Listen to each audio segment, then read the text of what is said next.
Sometimes people say to me, I feel like I'm not sure I should say that, or I'm hesitating, or I feel other people should say that, or maybe they say it better than me. I'll let them say it. And we slowly are killing off our own voice. We're putting ourselves down, silencing ourselves, judging ourselves, because we're comparing ourselves to others who seem to have a level of freedom. Sure, their personality could be quite extroverted and they're out there and speaking all the time, maybe too much at times.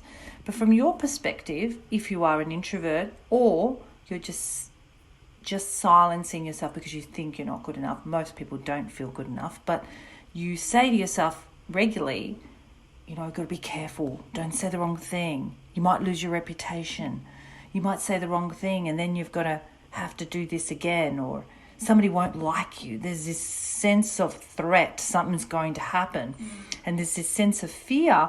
And over time, you become quieter and quieter and more withdrawn, and you let others speak. And then you also look at them and you think, well, they can never be like that.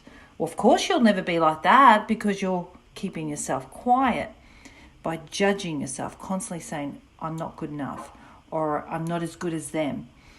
So this is usually used to help yourself get better, but it doesn't work because you get worse. You get quieter, you get more withdrawn.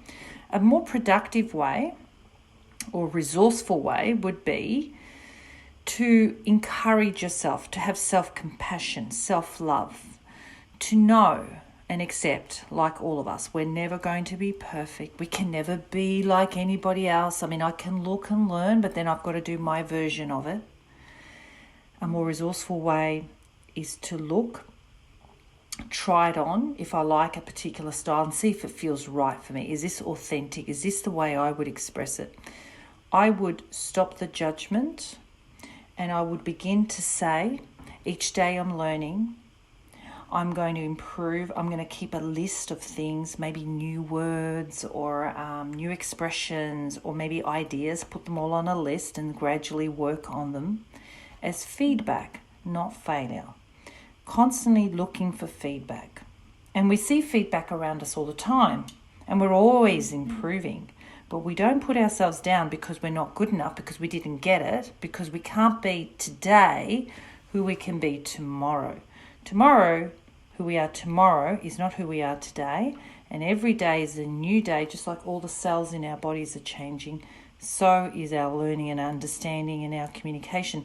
So the better way to be is love yourself. That was good. We can do this better. We just got some feedback. I just recorded myself and I listened to it. Or I watched a video of myself. That's interesting. I could do that better.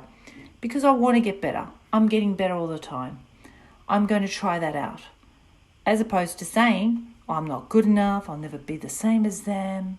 And that's called the inner critic, of course, the inner critic criticizing us. And it usually comes from our childhood.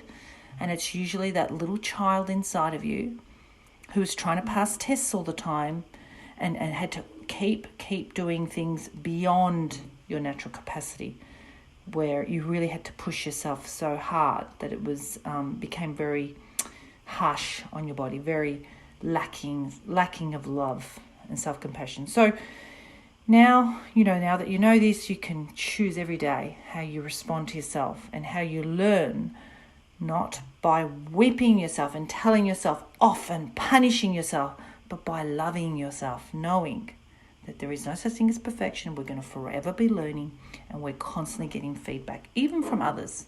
Maybe we do see something that we like, and that's the feedback we get to say, I'm going to try that. I'll never be like them. I can only be my best version of myself, but I'm going to give myself a chance.